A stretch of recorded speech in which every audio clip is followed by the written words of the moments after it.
Good morning, students. I am Mrs. Navdeep Kaur.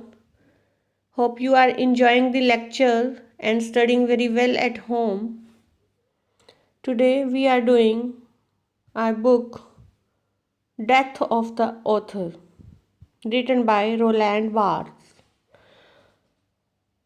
Why he has chosen this title, Death of the Author? जब भी हम किसी title को पढ़ते हैं बुक के, तब हमारे माइंड में ये क्लिक होता है कि इसमें क्या होगा। Why this title is there, death of the author. क्या किसी राइटर की डेथ हो चुकी है, या किस वे में उसने ये टाइटल लिया है कि death of the author. Y he has taken this title? Is the title is apt and suitable for the book, and if it is suitable, then why, which meaning we have from the title?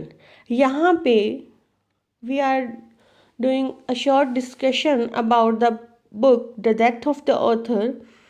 यहाँ पे why he has taken this title? यहाँ पे कोई death, book writer की death नहीं हुई। यहाँ पे मेटाफोरिकल मीनिंग है डेथ राइटर का। राइटर की फिजिकली डेथ नहीं हुई है। मेटाफोरिकल मीनिंग है डेथ का। मीन्स राइटर को जब एक रीडर बुक पढ़ रहा है, उसको इग्नोर करना है कि we do not know about the writer who has written the book. We should ignore firstly reader. According to Barthes, कि रीडर को ये दिमाग में नहीं रखना चाहिए इस बुक को मैं पढ़ रहा हूँ तो इस बुक का राइटर ये है, इसलिए इसकी थीम ये होगी। अगर हमें ये बात का पता होता है कि इस बुक का राइटर ये है, तब हमारे दिमाग में एक प्री पर्सपेक्टिव ऑलरेडी आ जाता है कि अगर ये इस टाइम का राइटर है, ये इसकी बैकग्राउंड है, ये इसकी ऑटोबायोग्राफिकल हिस्ट्री है, तब हम उसको उस हिसाब से जज करते हैं।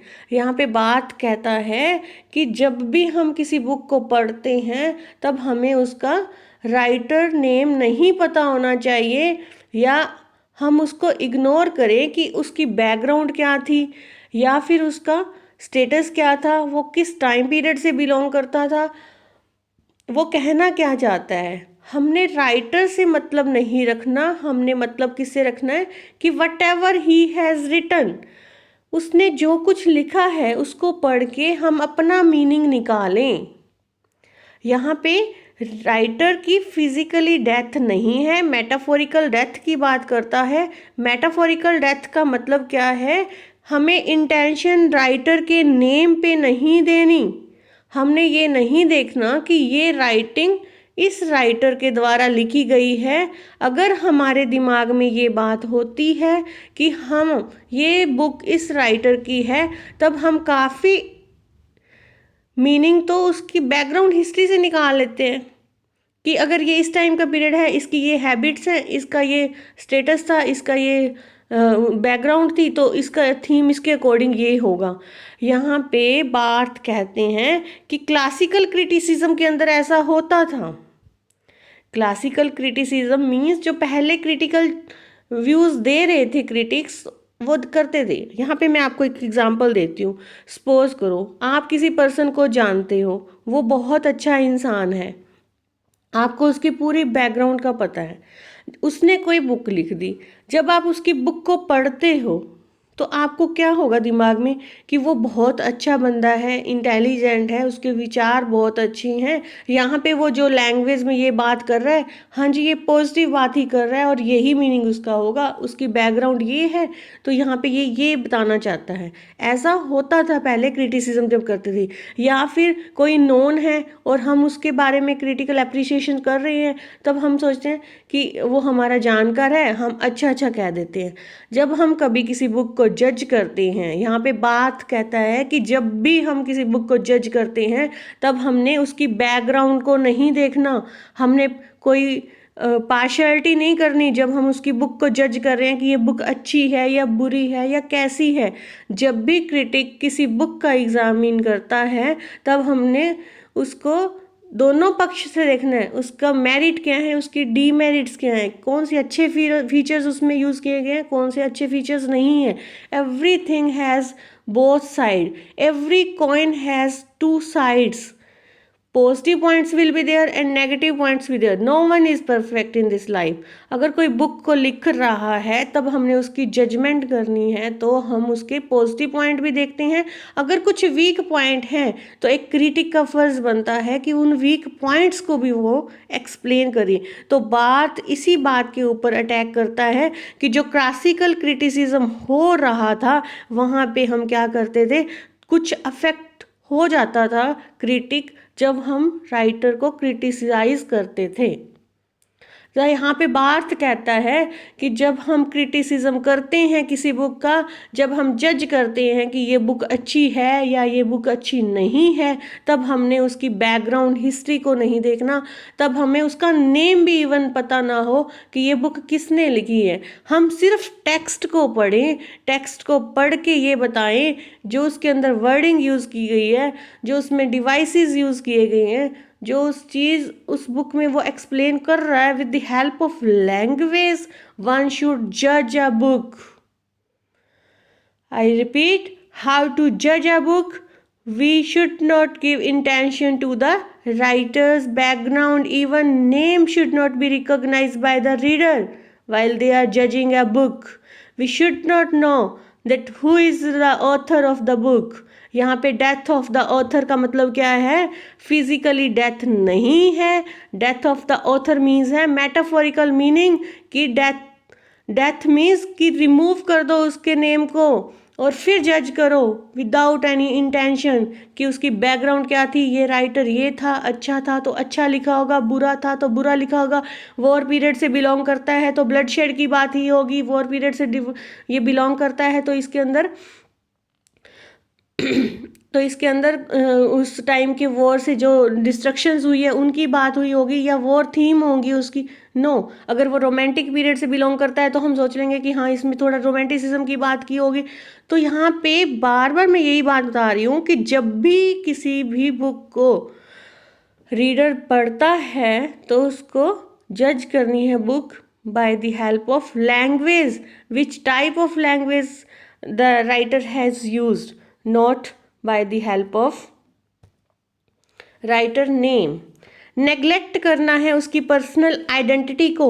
हमने ये नहीं देखना कि वो हमारा जानकार है या उसकी ये बैकग्राउंड हिस्ट्री थी, तब तो हम अच्छी अच्छी बातें कह दें कि हाँ जब उसके क्रिटिकल अप्रिशिएशन कर रहे हैं इसमें ये चीज़ें अच्छी हैं, ये चीज़ें अच्छी हैं। जब भी हम करते हैं तो उसकी बायोग्राफी को हमने नेग्लेक्ट करना है। सोशल हिस्टोरिकल उसकी बैकग्राउंड क्या है वो हमने नेग्लेक्ट करना है। यहाँ पे हमने ऑथर को इंटेंशन नहीं देनी। इंटेंशन को क्या किसको देनी है कि लिखा क्या गया है बुक के अंदर, रिटन जो वर्ड्स हैं, हेल्प ऑफ द राइटिंग के द्वारा हमने क्या सीखा है, इस राइटिंग से हमने क्या सीखा है, क्या मीनिंग निकल रहा है, वो लैंग्वेज कैसे यूज़ कर रहा है, लैंग्वेज से हमें क्या मैसेज मिल रहा है। सिर्फ हमने फोकस क्या करना है, लैंग्वेज पे करना है, उसकी राइटिंग पे करना है, राइटिंग स्किल पे करना है। यहाँ पे फिर आगे बात बताता है कि ऑथर सिर्फ एक स्क्रिप्ट राइटर है। Author is mainly here a script writer, जो एक स्क्रिप्ट लिखता है किसी चीज़ की, उसको सिर्फ एक राइटर को एक नरेटर की तरह मानना चाहिए। लेकिन जो हमने बुक का मीनिंग निकालना है, जो हमें समझ आई है बुक की, वो हमने कहाँ से समझा है, हमने उसकी लैंग्वेज से। Whatever he has written we have learn which things from the writing. The birth of the reader must be at the cost of death of the author। Reader का जन्म कब होता है, जब हम ऑथर को मार देते हैं। यहाँ पे मारने का मतलब फिर वही होगा कि ऑथर को हम नेग्लेक्ट करते हैं और फिर रीडर का बर्थ होता है। मीन्स मेन फोकस किस पे ऊपर किया गया है, रीडर के ऊपर किया गया है। इम्पोर्टेंस बात किसको देता है, रीडर को देता है। वो कहता है कि ये एक बुक को जज करता है रीडर, तो रीडर डिसाइड करेगा कि बुक अच्छी है या नहीं। राइटर का सिर्फ काम है बुक को लिखना।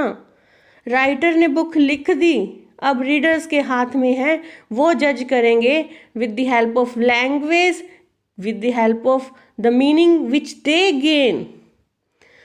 अब आप मीनिंग उस बुक में से क्या निकाल रहे हो? मैंने उस बुक को पढ़ा तो मैं उस बुक का मीनिंग कुछ और निकाल रही हूँ, थर्ड पर्सन उस बुक को पढ़ रहा है तो उसका मीनिंग कुछ और होता है। यही बात तो बार्थ चाहता है कि जब हम एक राइटिंग का मीनिंग निकालें तो मल्टीपल मीनिंग्स आने चाहिए, मल्टीपल रीजंस आने चाहिए कि why he has written this book.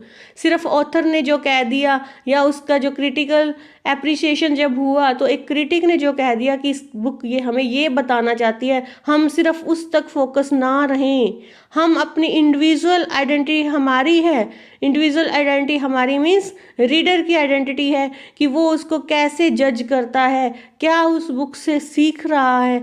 Writer का मतलब तो सिर्फ लिखना था, अब रीडर का जन्म हो रहा है, रीडर बताएगा उसने क्या सीखा है, कैसे सीखा है।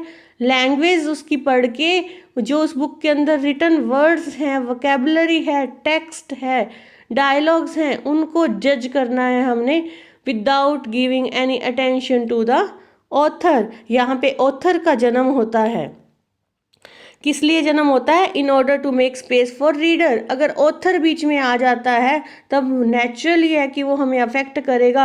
ऑथर की डेथ होना यहाँ पे मीन्स इग्नोर करना ऑथर को क्यों जरूरी है, तभी रीडर अपना फुल फ्लैश्ड माइंड यूज़ करेंगे और वो उसका मीनिंग निकालेंगे। अगर आपको किसी चीज़ का पहले से ही मीनिंग पता है कि इस बुक के अंदर ये दिखाया गया है तो आप उसी को क्रैम करोगे और उसका ये मीनिंग निकालोगे नहीं।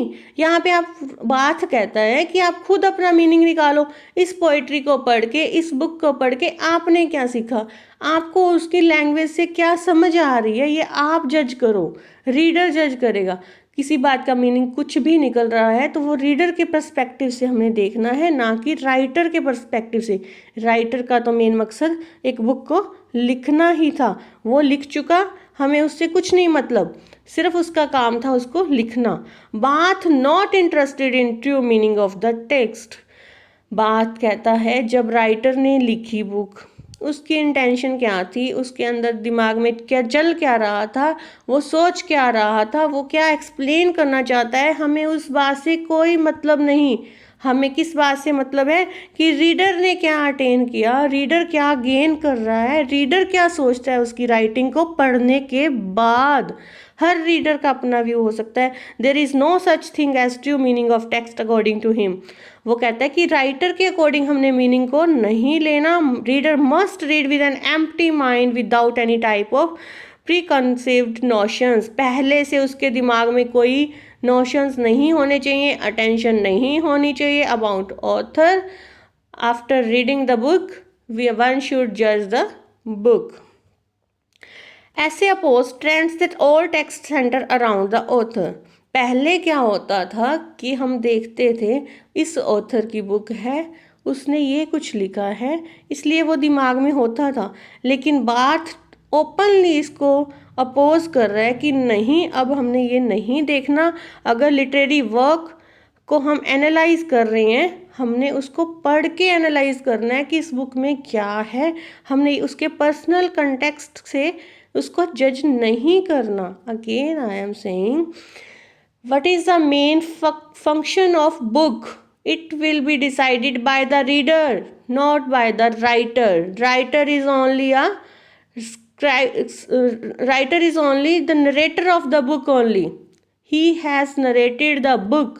Whatever he thinks, we should not focus on these things. After learning book, after reading book, what we learn, we should focus on these things. Reader will decide किस टाइप की book है ये after giving the reading. हम कोई movie देखने जाते हैं, movie बनाने वाले ने मूवी बना दी, ठीक है, जिसने उसकी स्क्रिप्ट लिखी वो भी लिख दिया, जिन्होंने एक्शन करना था उन्होंने एक्शन भी कर लिया, थिएटर में मूवी भी आ गई। अब उसको देखने वाली ऑडियंस डिसाइड करेगी वो मूवी अच्छी थी या नहीं थी, उसको कितने लाइक्स मिलते हैं या डिसलाइक्स मिलते हैं, ये ऑडियंस पे डिपेंड होता है ना। वही बात यहाँ पे कह रहा है। बात कहता है अब हमने जो क्लासिकल ट्रेंड चल रहा था क्रिटिसिज्म का, उसको फोकस नहीं करना। यहाँ पे अब मेन फोकस रीडर पे है, रीडर सेंटर होगा। यहाँ पे जो मीनिंग निकलेगा वो रीडर सेंटर होगा। रीडर ने क्या समझा है, क्या देखा है, वही माना जाएगा, ना कि ऑथर को देखा जाएगा कि ऑथर चाहता क्या था लिखना। Hope you understand very well. Even if there is any problem, this is the brief introduction to the book. और इसके साथ ही I want to say thanks.